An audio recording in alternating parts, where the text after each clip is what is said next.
The day we buried the flags, nobody quite understood what we were doing, or why it seemed so necessary. And that might have been the most important part of all.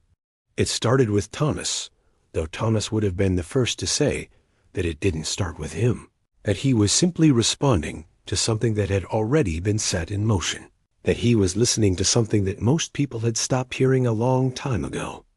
Thomas was 73 years old, and he had spent his entire adult life in service, first in the military, then as a teacher for 30 years in the public school system, and finally for the last decade as a counselor to veterans who were struggling with the transition back to civilian life. He had seen things that most people never see, had carried things that most people never carry, had learned to live with a kind of weight that settled into the bones and never quite left no matter how much time passed or how much healing occurred. He came to my office on a Tuesday morning in late September when the leaves were just beginning to change color and the light was taking on that particular golden quality that arrives only in autumn, that quality that makes everything seem both beautiful and temporary. I was editing a piece about local history for the community newspaper where I worked part-time, trying to piece together the story of how our neighborhood had developed over the past century, interviewing old residents and researching archives. I looked up from my computer when I heard him knock on the doorframe. I had known Thomas for years. We had worked together on various community projects, organizing a fundraiser for the library, serving on the neighborhood association board, attending community meetings where we were both invested in making sure that our neighborhood remained a place where people from different backgrounds and economic situations could live together. We had become something like friends through the accumulation of conversations and shared purpose, though we had also maintained a certain distance, the kind of friendship that exists in the context of community work rather than in personal life. But I had never seen him look quite the way he looked that morning. There was something in his eyes, a kind of intensity, a sense that he was carrying something important, something that needed to be shared, something that had been building inside him for a long time and could no longer be contained. He sat down in the chair across from my desk without being invited, which was unusual for Thomas. He was typically formal, careful about respecting boundaries and maintaining distance, the kind of person who had learned through decades of military training to respect hierarchies and protocols. "We need to bury the flags," he said without preamble, without explanation or context. Just those 5 words, spoken with absolute certainty, as if he had been rehearsing them for months and they finally had to come out. All of them. We need to organize a community event where we gather every flag and we bury them together. It's time. I can feel it. Something needs to change, and I think this is how we begin. I must have looked confused, bewildered by the sudden appearance of this idea, and uncertain how to respond to it, because he continued without waiting for my response, leaning forward in his chair, his hands pressed together as if in prayer, or perhaps as if holding something that might otherwise escape. "I've been thinking about this for months," he said, his words tumbling out with an urgency that I had rarely heard from him. "Years, really. Since I retired from teaching 15 years ago. I've been thinking about what we've done with our patriotism, how we've weaponized it, how we've taken something beautiful and transformative and turned it into something that separates us. We've taken something that should unite us and turned it into a weapon. And I think the flags are the central symbol of that transformation.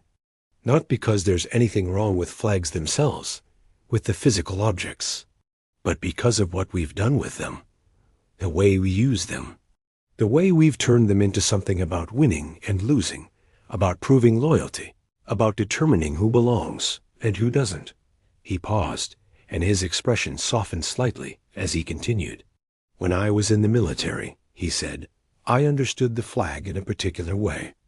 It represented sacrifice, duty, commitment to something larger than myself. I loved that flag. I would have died for it. And I think I did understand something true about what it represented. But somewhere along the way, somewhere in the decades after I left active service, I watched that symbol be transformed. I watched it become a weapon in political arguments. I watched it be used to make judgments about who was patriotic and who wasn't. I watched it become something that divided us instead of united us.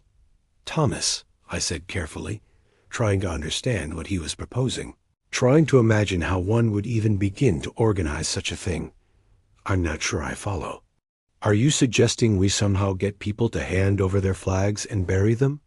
That seems, I'm not even sure what word I'm looking for. Radical? Disrespectful? Are you sure about this? Not a hostile thing, he interrupted, his intensity not diminishing, but rather clarifying into something more specific and grounded. Not taking them, asking for them, creating a space where people can choose voluntarily to contribute their flags to something larger, something symbolic, a ceremony, a ritual, a way of acknowledging that we need to move beyond this particular form of division, a way of saying, these symbols have served us, they have meant something to us, but now we're choosing something different. He shifted in his chair, and there was something in his body language that suggested he had thought carefully about how to explain this, that he had anticipated objections and had already worked through his reasoning. I've been reading a lot, he continued. Books about symbolism, about how societies use symbols, about rituals and what they can accomplish. And I've come to understand that rituals are incredibly powerful. They can mark transitions. They can help us let go of things that we've been holding on to. They can create space for something new to grow. And I think what we need is a ritual that helps us acknowledge that we've been using these symbols in ways that hurt us, and that we're ready to choose something different. I listened as he explained his vision in more detail over the next hour, his words becoming more organized and coherent as he spoke, as if he had been carrying this idea in his mind for so long that it had become fully formed, crystallized, ready to be shared with someone who might understand and help bring it into being. What started as a vague and seemingly outrageous proposal gradually became clearer, more grounded, more thoughtful and nuanced. He wanted to organize a community event open to everyone, regardless of political affiliation or belief system, regardless of how they understood patriotism or national identity. People would be invited to bring flags if they wanted to, American flags in various conditions. State flags, city flags, flags from countries where their families had originated. They could bring flags that represented causes they believed in, movements they had been part of, identities they held dear. Some people might bring flags they had made themselves, flags that had personal meaning rather than official meaning. And then, in a formal ceremony that he wanted to be thoughtful and respectful, these flags would be buried together in a designated space. The ceremony would be designed to acknowledge what those flags meant to people, to honor the genuine sentiment and the genuine love that had motivated people to carry them and display them, while at the same time creating a symbolic gesture of moving beyond the divisiveness that flags had come to represent in contemporary discourse. It sounds like a funeral, I said slowly, beginning to understand what he was proposing, beginning to grasp the emotional and symbolic weight of what he was suggesting. Yes, Thomas said, nodding, his entire body expressing the relief of being understood. Exactly. A funeral for flags. A way of acknowledging death and rebirth. A way of saying, these symbols have served us. They have held meaning for us, but now we're choosing something different. We're letting them go. We're acknowledging that their time as divisive weapons has passed. And in doing so, we're creating space for something new to grow. We're recreating an opportunity to imagine what community could look like if we weren't so focused on symbols, if we were instead focused on actual relationship with each other. I didn't say yes immediately, though I wanted to. I told Thomas I would think about it, that I would need to understand more about what he was proposing before I could help organize something so unusual, so potentially controversial.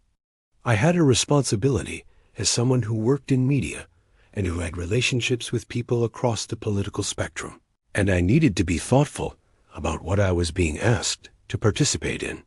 But even as I said it, Even as I was expressing my caution and my reservations, I knew that I was going to help him. There was something in his vision that resonated with me, something that felt true, even if it also felt impossible, something that seemed to address something that I had been feeling but hadn't been able to articulate. That evening, I went home and sat with my own thoughts about it. I thought about what the flag meant to me, what it represented. I realized that I didn't have a clear answer to that question. The flag meant different things at different times. Sometimes it seemed to represent the best of what we could be as a country, a commitment to democracy, to the idea that all people are created equal, to the possibility of genuine community across difference. But other times, it seemed to represent something more troubling: nationalism, militarism, the exclusion of people who didn't fit into a narrow definition of what it meant to be American.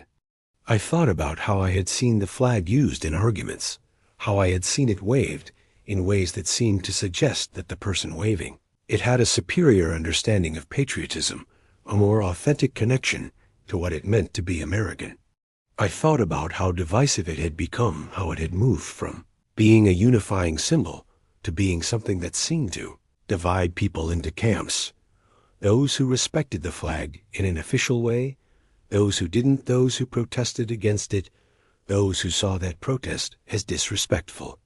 By the time I went to bed that night, I had decided that I was going to help Thomas with this project. I didn't fully understand what it would accomplish, but I understood that something needed to change, and I thought that this ceremony might be a way to begin that change. Over the next few weeks, Thomas and I met regularly at cafes and coffee shops around the city to develop the concept. We met in his home, sitting at his kitchen table while he made tea, and we talked for hours about what this event could be and what it could mean. His house was filled with books, artifacts from his military service, photographs of his family and his students over the years. It was the home of someone who had spent his life in service, who had accumulated wisdom and experience and wanted to pass it on. We created a mission statement that tried to explain the purpose of the event without being preachy or judgmental, without making it seem like we were criticizing anyone's patriotism or anyone's way of understanding what it meant to be American. We worked through multiple drafts, trying to find language that was inclusive and honest. The final version read, "We gather to acknowledge that symbols of national identity have become weapons of division in our community. This ceremony honors what the flag has meant to us while creating space for transformation. We bury these flags not from disrespect, but from recognition that how we have used them has hurt us. We invite all community members to participate in this ritual of letting go, in this movement toward a patriotism grounded in connection rather than division." We reached out to community leaders, not just politicians, but clergy from various faiths and denominations, teachers from the local schools, artists, and musicians, activists from various movements, business leaders, retired people from across the political spectrum who we thought might understand what Thomas was trying to do. We wanted this to be something that transcended the typical divisions that characterized so many public events, something that could hold space for genuine disagreement while also creating the possibility of connection. The response was mixed, as I had expected it would be. Some people were immediately enthusiastic, understanding the vision right away and wanting to contribute their skills and their networks to help make it happen. They saw it as addressing something important about how we had come to relate to each other. Others were skeptical or openly hostile. Several people accused us of being unpatriotic, of disrespecting the symbols that represented the sacrifices of military personnel. We received letters and emails expressing concern and anger and confusion. We received phone calls from people who wanted to understand what we were trying to do, but who had serious reservations about the wisdom of it. One retired general called me and expressed his initial opposition to the project. But as I explained what Thomas was proposing, not burning the flags in protest, not destroying them out of disrespect, but burying them in a ceremony that honored what they meant, he began to understand. By the end of our conversation, He said he would come to the ceremony, and he asked if he could help facilitate it. We also received messages of support from people who understood what Thomas was trying to do, who saw it as an opportunity to move beyond what they experienced as the weaponization of patriotic symbols, who were hungry for a different kind of conversation about what patriotism could mean and how it could be expressed in ways that brought people together rather than dividing them. We decided to hold the event in what had been known historically as the Commons, a large green space in the center of our city that had originally been used for community gatherings and civic events, for farmers markets and parades and public celebrations throughout the 19th and 20th centuries. It hadn't been used for much of anything significant in recent years. The grass was overgrown. The old gazebo was weathered and in disrepair, its paint peeling, its railings broken in places. There were broken benches scattered around the space and graffiti on the old pavilion. The Commons had acquired a kind of abandoned quality, as if the community had moved on and forgotten what it was supposed to be, as if it had lost its purpose and was simply waiting to be reclaimed. That felt appropriate. We would reclaim the Commons for what it was meant to be, a gathering place for the community to come together and engage with difficult questions, to do the work of being in community together, to create something that was larger than individual political affiliation or ideology. As word spread about the event through the community, as the story began to circulate through various networks and channels and media outlets, the reactions intensified and expanded. Local media outlets picked up the story, and suddenly what had started as a local community project was being discussed on talk radio and in online forums. News anchors from various outlets, each with their own perspective and their own ideological lens, offered commentary on what we were planning. Some commentators saw it as a profound statement about moving beyond division, about the possibility of creating new forms of connection that didn't rely on the symbols that had become so contested. Others characterized it as an attack on American values, as a rejection of patriotism, as another example of the left disrespecting the military and the symbols that represented sacrifice. A few people threatened to show up and protest the event, suggesting that they would bring their flags specifically to defend them, to stand up for what they believed was being attacked. Others said they would bring their flags specifically to bury them, as a statement against what they saw as divisive nationalism, as a way of rejecting what they believed the flag had come to represent in contemporary political discourse. This multiplicity of motivations, the fact that people from completely different political positions were planning to participate in the event, each for their own reasons, seemed to validate what Thomas was trying to do. Thomas remained calm throughout all of this, which I found remarkable. He didn't engage with the critics or try to defend himself against accusations of disrespecting the military or being un-American. He didn't get drawn into arguments on social media or try to rebut specific criticisms. He simply continued to refine his vision for the ceremony, to reach out to more people, to create a kind of safety for the idea that this was something important and necessary. He did media interviews where he spoke about his military service, about his understanding of patriotism, about how his perspective had changed over decades of living and thinking and serving. In one particularly moving interview, he talked about his time in Vietnam, about what he had believed the flag represented then, about how that belief had sustained him through difficult times. He talked about coming home and processing the war, about the confusion and pain of trying to understand what the war had meant, whether his service had accomplished what he had thought it would accomplish.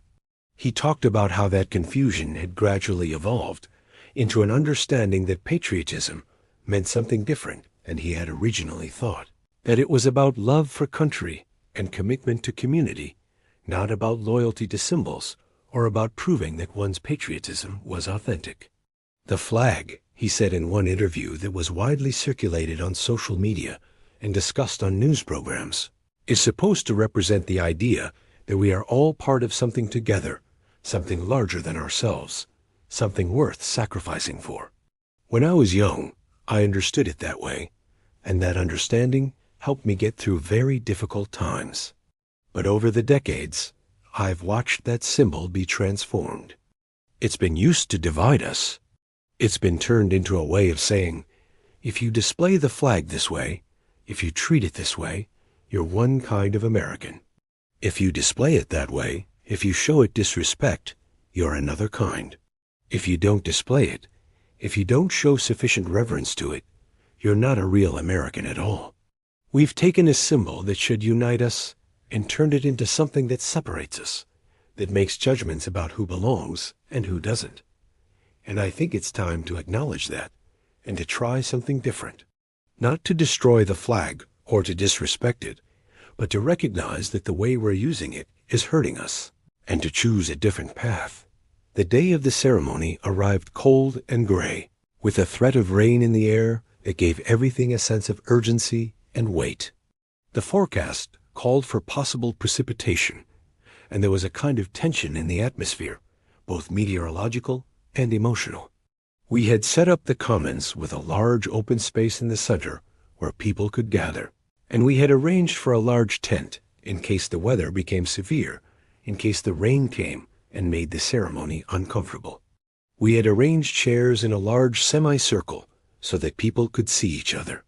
We had worked with a landscape company to dig a large pit in the ground with the city's help and after various permits and discussions about the appropriateness of such a thing, about whether this was desecrating the land or doing something important and necessary. The pit was perhaps 6 feet across and 4 feet deep, large enough to hold many flags, but not so large that it became impossible to manage. We had consulted with people from various faiths about the appropriateness of burial as a ritual, and we had discovered that burial ceremonies were part of many religious and spiritual traditions, that there was nothing inherently disrespectful about using burial as a way to mark a significant transition. People began arriving early in the morning, parking their cars in the lot near the commons, and walking onto the green space carrying flags of various kinds.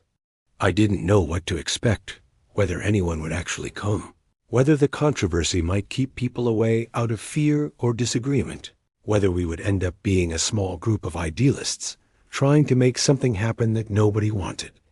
But they came. They came in larger numbers than I had dared to hope for. As the morning progressed, more and more people arrived, and I gradually realized that we were going to have a significant gathering. There were hundreds of people, eventually more than 1,000, gathered in the commons on that cold November morning. They came with flags. American flags in various conditions, some new and pristine, still bearing the creases from their original packaging. Others old and tattered, faded by years of sun and weather, some that had been flying on residential porches for decades or hung in living rooms, as part of people, as understanding of home and family.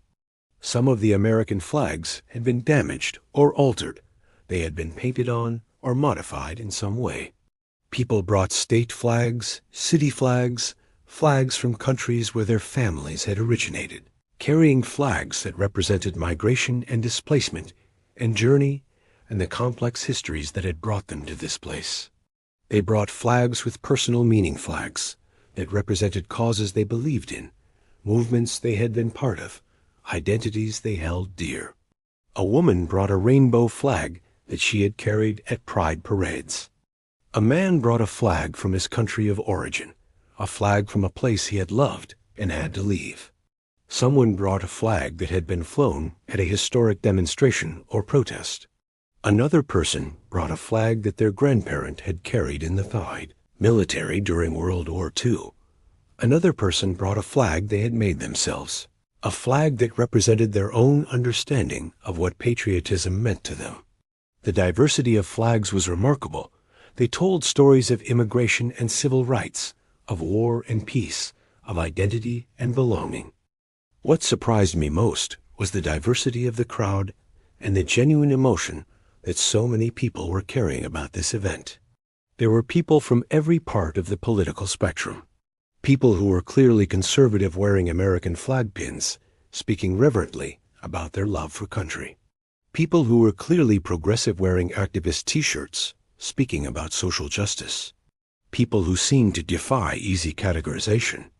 They had come for different reasons, with different hopes for what the ceremony might accomplish, with different understandings of what it would mean. But they had come. Thomas stood in the center of the commons, and as the crowd gathered, as people arrived in waves throughout the morning, the energy of the space shifted and transformed. There was a sense of something significant about to happen, a recognition that this moment mattered in ways that weren't entirely clear or rational, that this gathering was different from typical community events, that there was something sacred about what was being created. People were quiet, respectful, moving with intention. The media was there with cameras and recording equipment, but there was also a kind of reverence in the space, a sense that this was not entertainment, that this was not a political event being staged for the news cycle, that this was something serious and important and worth approaching with care. The ceremony began with Elena's music. Elena was a musician who had been working in our community for years, known for her work bridging communities through music. She had performed at weddings and funerals, at protests and celebrations, at community events across the political spectrum. She began to play an instrument. It looked like a kind of synthesizer or electronic instrument that produced sounds that seemed to come from everywhere at once. Elena had composed something specifically for the ceremony, not a traditional national anthem or patriotic song, not a lament or a protest song, but something more experimental, something that could hold space for multiple emotions and perspectives simultaneously. She spent weeks working on it, incorporating elements and sounds from multiple traditions, trying to create something that could be experienced as meaningful by people who disagreed about nearly everything else. It was music that incorporated African rhythms and classical instrumentation, folk elements and contemporary sounds that didn't fit into easy categories. It was haunting and beautiful and difficult to categorize, and it seemed to create a container that could hold the complex emotions that filled the space. It was music that could make you want to weep and celebrate at the same time, that could hold grief and hope together. And Marcus read his poem. Marcus was a poet who was known for work that explored themes of identity and belonging, that grappled with questions of what it meant to be American, what it meant to love a place even when that place was doing things you deeply disagreed with. He had agreed to write something specifically for the ceremony, something that could be read as part of the ritual, something that could articulate what couldn't be said in ordinary discourse. It was a long poem, perhaps 20 pages long, and it took him almost half an hour to read it. It spoke about national identity and personal identity, about what it meant to belong to something larger than oneself, about the desire for unity and the complicated reality of difference, about the weight of symbols and the possibility of transformation. It was a poem that didn't resolve into easy conclusions, that held complexity and ambiguity and the tension between different ways of understanding what patriotism could mean. It talked about the history of the flag, about flags as objects and symbols and weapons and representations. It talked about what it felt like to love a country and be angry at it at the same time. It talked about the possibility of moving beyond the divisions that had come to characterize our relationship to national symbols. He read it in a voice that was clear and present, with feeling but without sentimentality, and the words seemed to settle over the crowd like snow, like something that covered everything without erasing the shapes beneath, without making them less real or less significant.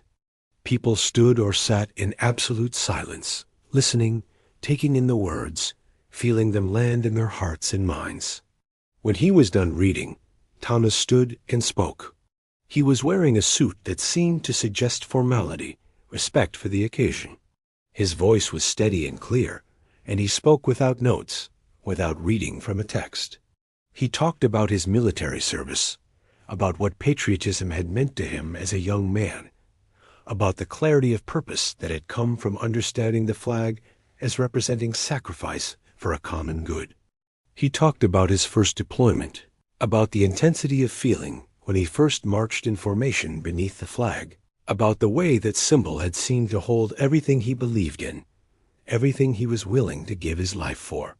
He talked about his second deployment and how his understanding had begun to shift. He talked about coming home and struggling to reintegrate into civilian life, about trying to make sense of what he had experienced, about gradually coming to understand that the ideals he had served were more important than the symbols that represented them.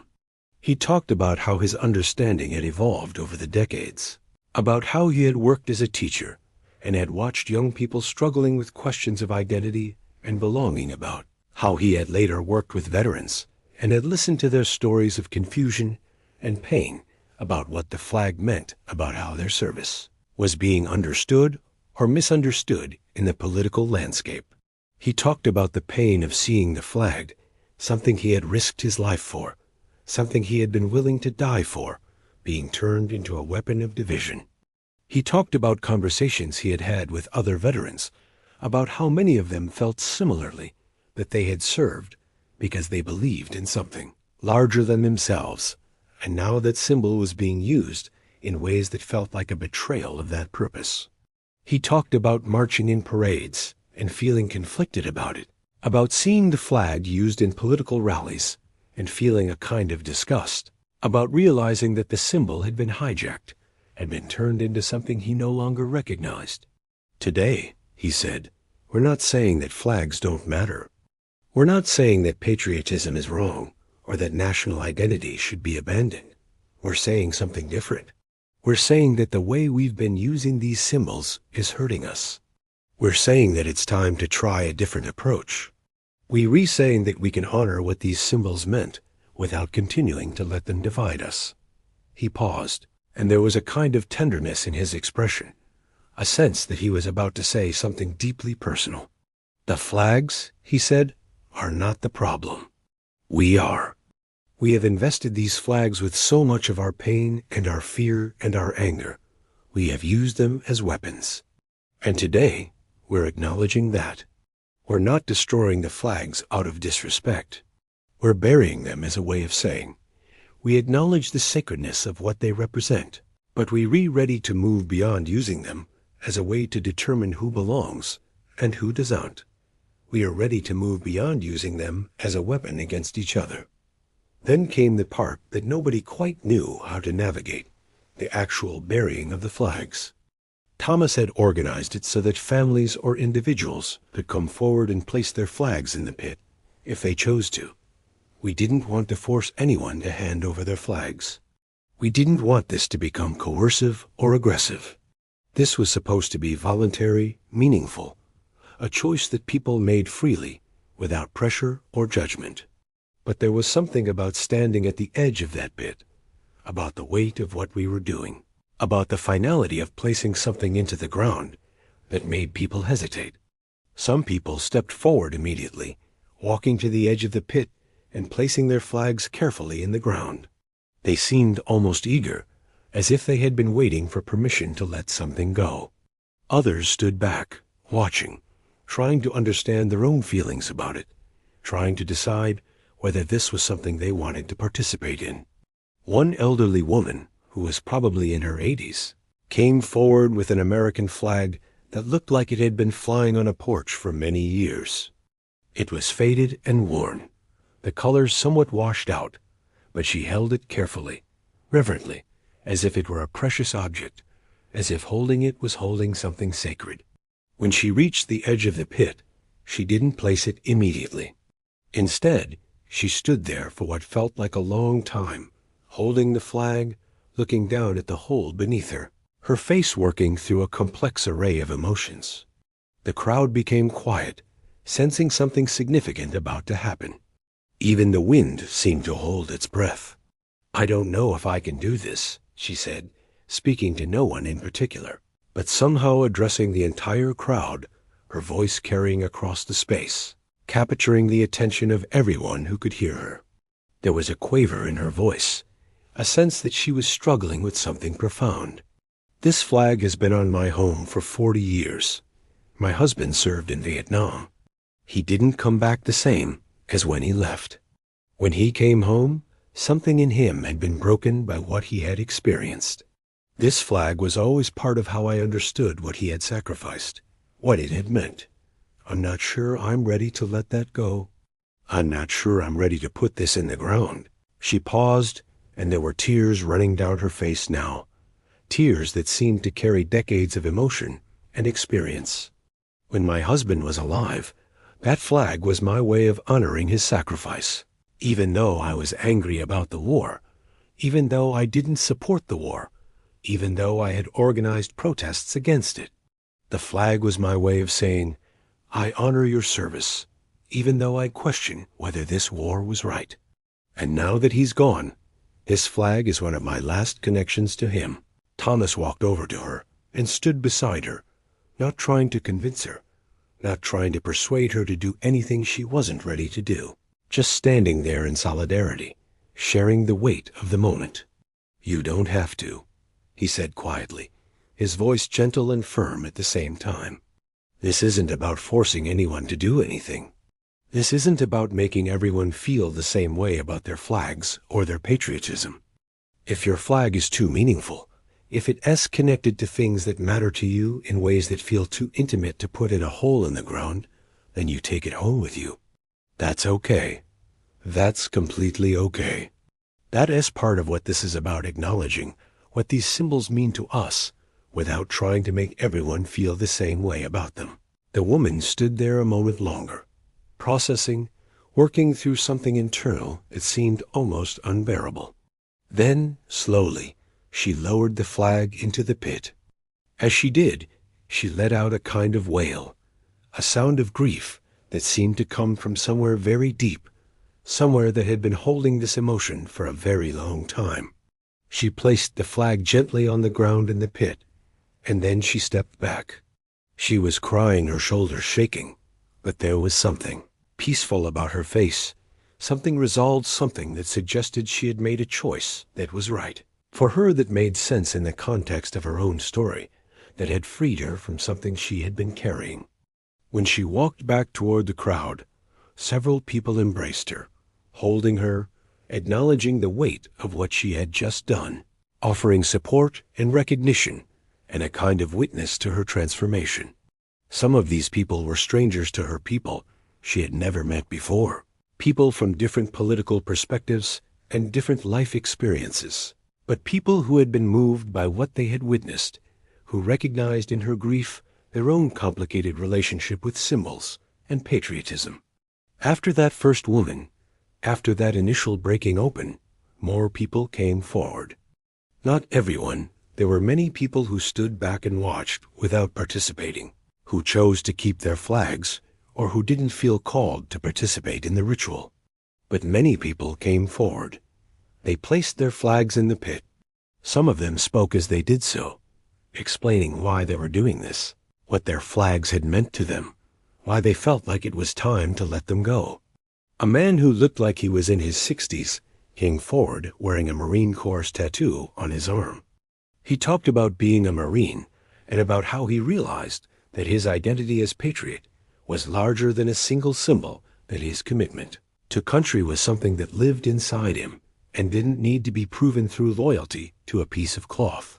He talked about how letting go of his flag symbolically had helped him let go of something else, the need to prove his patriotism to people who disagreed with him. A woman came forward and talked about being an activist and realizing that her antagonism toward people who displayed flags had kept her from seeing their genuine love for country, from recognizing that people could be deeply committed to country and also be wrong about politics, that complexity was possible in patriotism just as it was possible in everything else. A young man came forward with a flag he had made himself, a flag that incorporated symbols from his own heritage.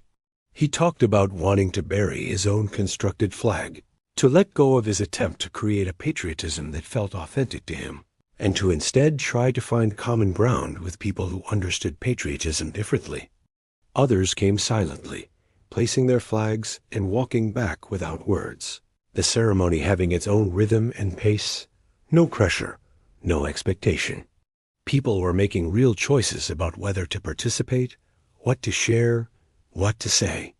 Some people changed their minds and walked away, deciding that they weren't ready to let their flags go, and that was respected and accepted. Others stood for long periods, holding their flags, processing their feelings before making a decision.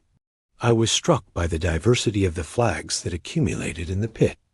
The colors and shapes and symbols that had seemed to represent such sharp divisions when they were flying separately, when they were being used as weapons. In the cultural arguments that had consumed so much energy in recent years, they looked different when they were gathered together in that hole in the ground.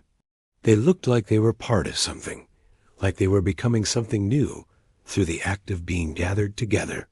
The American flags, the rainbow flag, the flags from other countries, the flags representing various causes and movements, they formed a kind of tapestry in the pit, a visual representation of diversity and difference and the possibility of unity. It was beautiful and heartbreaking at the same time. After the flags had been placed, after an hour or more had passed, people still coming forward, still making their choices about what to share and what to let go of, we covered the pit. Several volunteers helped with this, people who had been trained ahead of time to help facilitate the ceremony. They shoveled dirt over the flags, creating a kind of grave, marking a death and an ending. It was done with care and respect, with a sense that we were doing something important and significant. The motion of the shovels was almost meditative, the sound of earth falling on cloth and wood and plastic. When the pit had been filled, we placed a stone marker on top of it that had been engraved with a poem by Marcus, a poem that spoke about letting go and transformation, about the possibility of something new growing from what had been buried. The stone was heavy and beautiful, made of granite, and it seemed to mark the space as sacred, as significant, as something worth remembering. The ceremony concluded with Elena's music once again, with the haunting sounds that seemed to acknowledge something both ending and beginning simultaneously, that seemed to hold in tension the grief and the hope that had been present throughout the event. The music played as people stood in the commons, some of them with their arms around each other, some of them weeping, some of them silent and thoughtful. When it was all over, I expected people to leave, to disperse back into their regular lives, to return to their homes and their routines and the familiar patterns of their days. But they didn't. They lingered in the commons, talking to each other, some of them embracing, some of them sitting in small groups on the grass and having conversations that seemed deep and meaningful. It was as if by doing this unusual thing together, by sharing in this ritual, by placing their symbols into the ground together, people had created a kind of space where normal barriers could be dropped, where the usual defenses and protective mechanisms that kept people apart could be temporarily set aside. I watched people move through the commons in a kind of daze, processing what had just happened. An elderly man who was clearly conservative sat down on the grass next to a young woman who was clearly progressive, and they began talking. They weren't trying to convince each other of anything, weren't trying to score points or win the argument. They were just talking, listening, trying to understand each other's perspective, recognizing each other as humanity, and genuinely caring about each other, even though they disagreed about fundamental political questions. Other people formed similar pairs or small groups. Some of them were talking about what the flags had meant to them, about why they had brought them, about what it had felt like to place them in the pit. Others were talking about more general things, their families, their hopes, their fears about the direction of the country, their sense that things needed to change, their uncertainty about what that change should look like. A group of about 15 people gathered in a circle and began singing. I don't know who started it or how they decided on what to sing, but they began singing Amazing Grace, not the traditional version, but something more experimental and contemporary. Their voices blended together, and the music seemed to express something that words couldn't quite capture, a sense of loss and hope, of letting go and moving forward. Over the following weeks and months, as the story of the ceremony spread through the community and beyond, as people began to talk about what had happened in the commons, something shifted in how we related to each other. It wasn't a dramatic transformation, not a sudden healing of all divisions, or a resolution of the political conflicts that had seemed to define our community. People still disagreed about politics and policy. There were still conversations and arguments about how to understand patriotism and national identity. But the ceremony seemed to have created a kind of opening, a recognition that we could have deep disagreements without completely demonizing those on the other side, that we could disagree about politics without treating people as enemies. Several people told me afterward that the experience of burying the flags had been transformative for them. A man who had been deeply invested in displaying American flags on his property, who had flags on his house and his car and his front yard, said that going through the ceremony and witnessing the diverse crowd had helped him realize something he hadn't understood before. He realized that his need to display the flag in a particular way, his insistence that there was a correct way to display and honor the flag, had been about proving his patriotism, proving that he was a real American, proving that he was more patriotic than those who disagreed with him. He said that letting go of the flag, symbolically placing it in the ground with people who had very different perspectives than his own, had helped him let go of the need to prove something, and that had freed him to have more authentic conversations with people he disagreed with. He said that he still loved his country, but he no longer felt the need to prove it through displays of the flag. A woman who had been involved in activist movements that had involved the burning of flags or the disrespecting of flags as a political statement said that participating in the ceremony had helped her realize something that she had been avoiding. She realized that the flag meant something to people in ways that went beyond politics, that her antagonism toward people who displayed the flag, her dismissal of their patriotism, had been keeping her from seeing the genuine love and care that those people felt for their country, even when they disagreed with how the country was being governed, even when they disagreed about fundamental questions of justice and equity. She said that the ceremony had helped her see that people who loved their country could also want to change it, that those things weren't contradictory. Thomas received letters from people across the political spectrum thanking him for creating the space for this ceremony.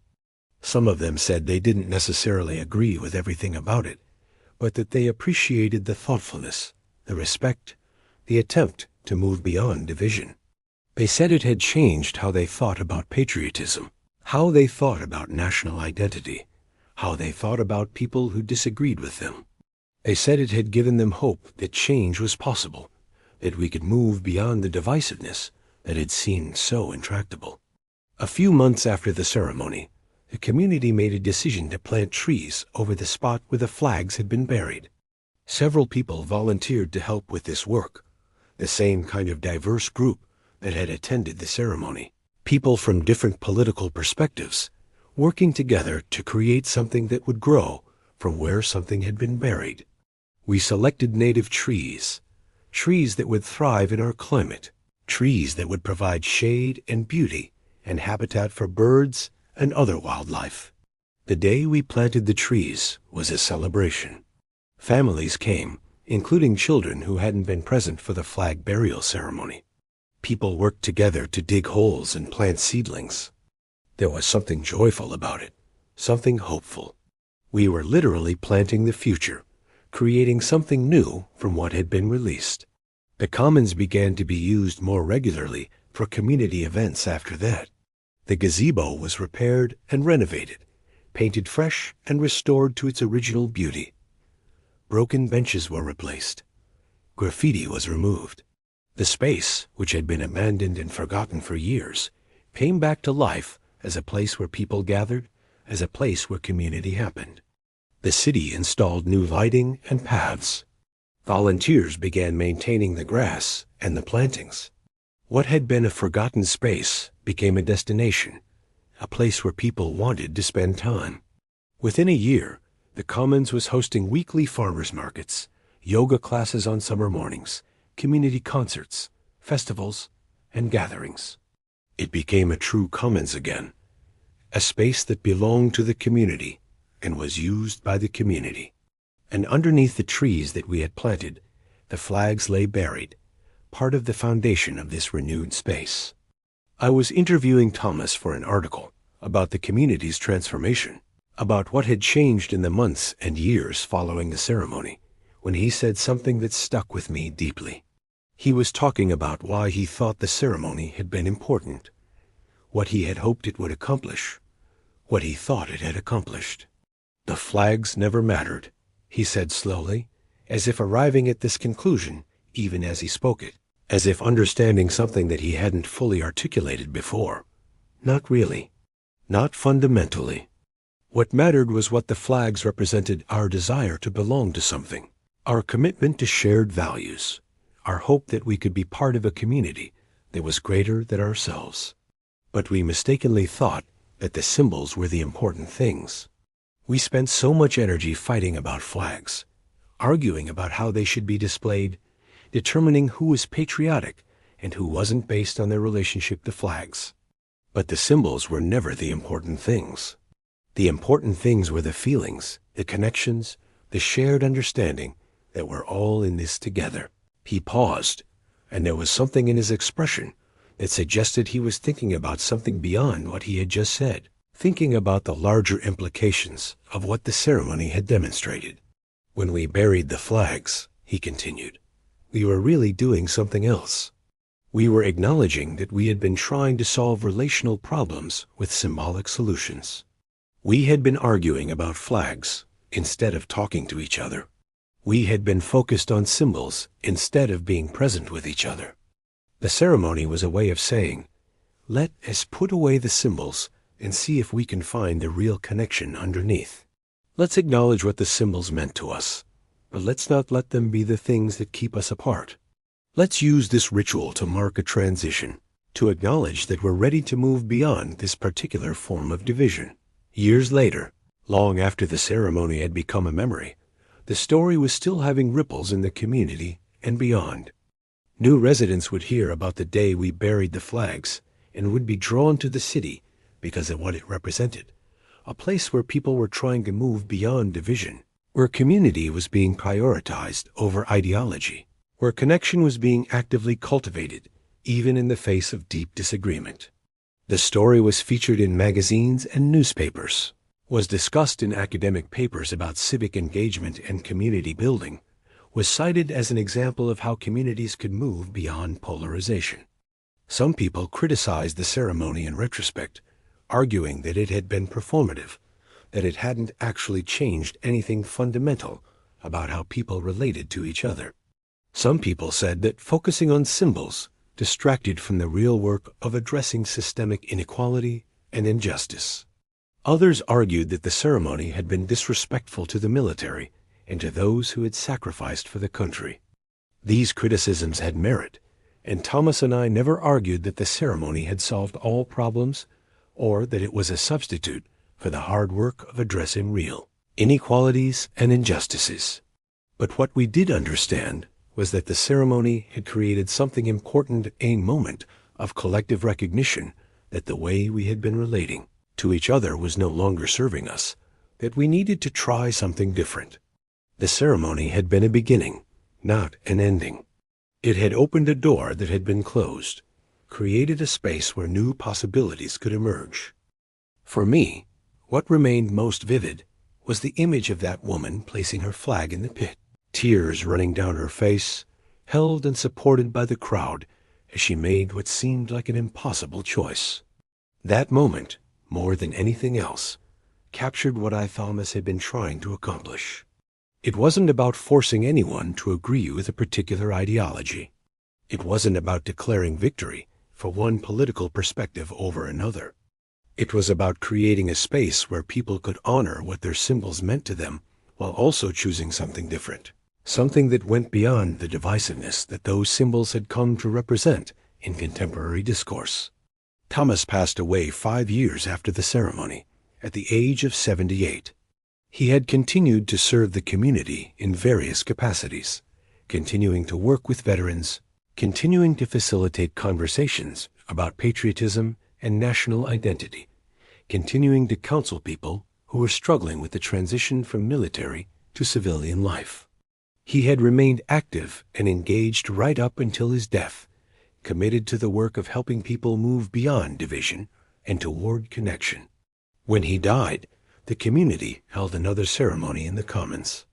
This one was about celebrating his life, about acknowledging what he had offered to us all, about recognizing the significance of his contribution to the community's understanding of itself. The ceremony took place on a beautiful spring day, when the trees that had been planted over the buried flags were in full leaf, providing shade and beauty.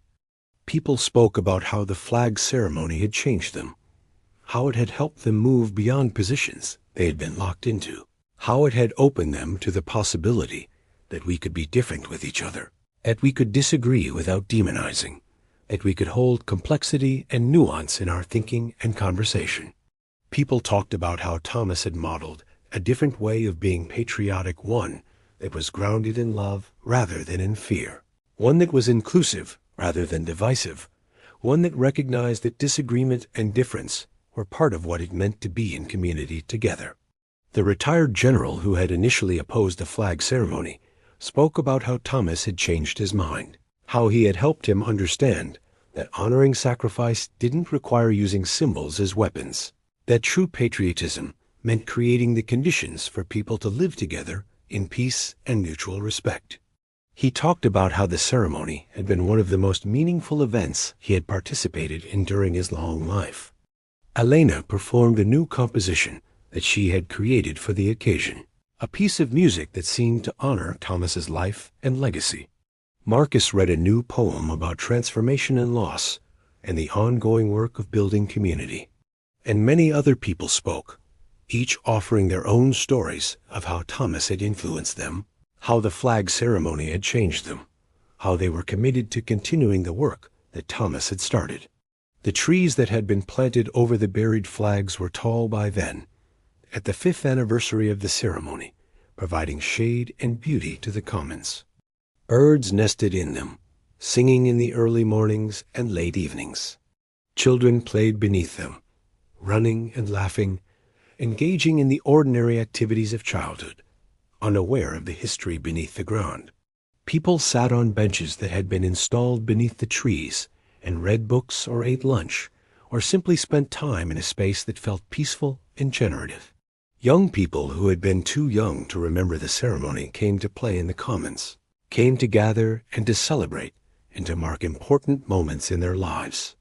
It was hard to imagine that there was anything buried beneath the ground, that this place had been the site of something so unusual and so important. The beauty of what was growing seemed to erase the memory of what had been buried, seemed to suggest that something new had been created from what had been let go. But it was there, and in a way that felt right. The most important things often are buried, hidden from view, becoming part of the foundation that holds everything else up. The flags were gone, but their legacy remained, working invisibly in the daily interactions of people in the community.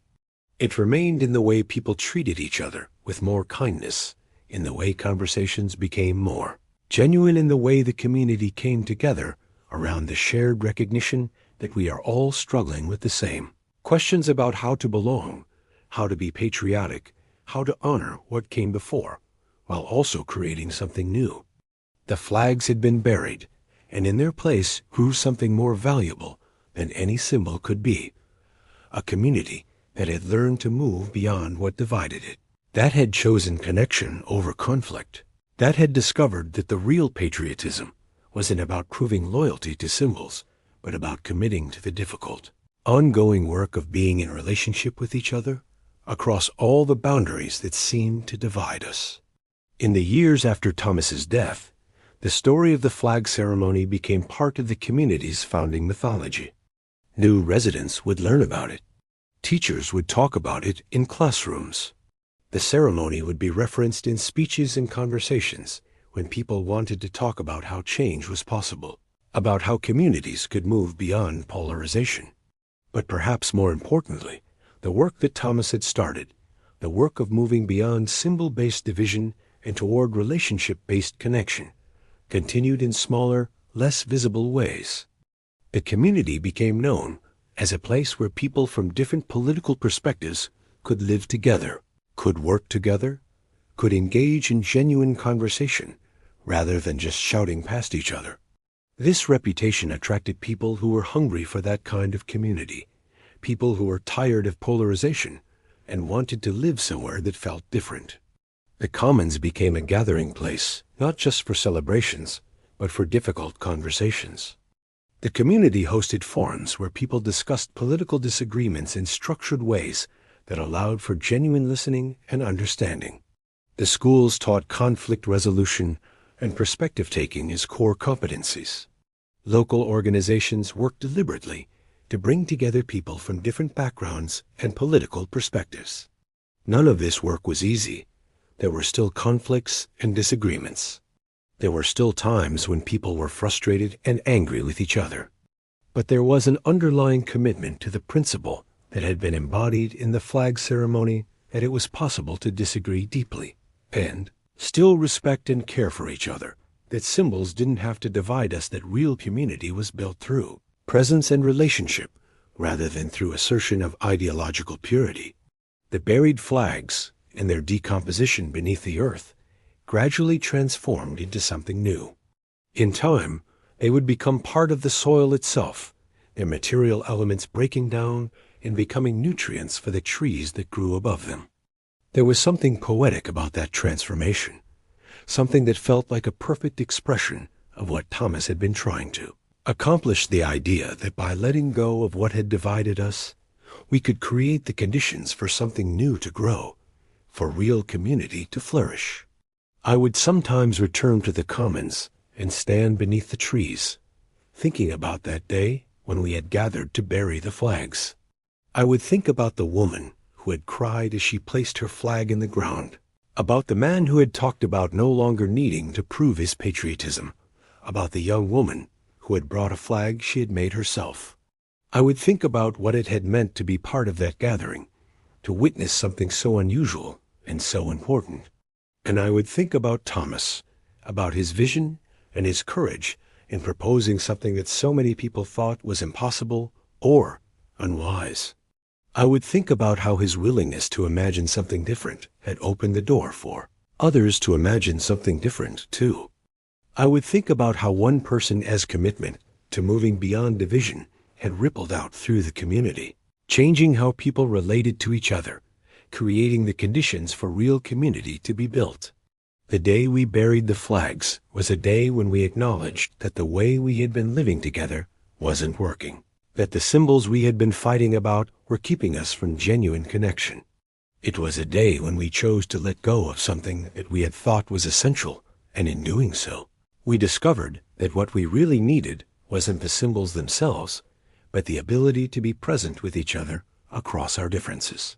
That legacy continued long after the ceremony, in the relationships that had been formed, in the community that had been built, in the commitment that people had made to moving beyond division. The flags were buried, but the work of the ceremony lived on, in the way we treated each other, in the way we listened to each other, in the way we maintained our commitment to community, even when it would have been easier to retreat into our separate corners. The trees grew taller each year, their roots penetrating deeper into the soil, their branches spreading wider, providing shelter and shade for all who gathered beneath them. And beneath those trees, beneath the earth, the flags slowly transformed, becoming part of the foundation upon which the community was being built, a foundation of letting go, of grief acknowledged, of symbols released so that real connection could grow in their place.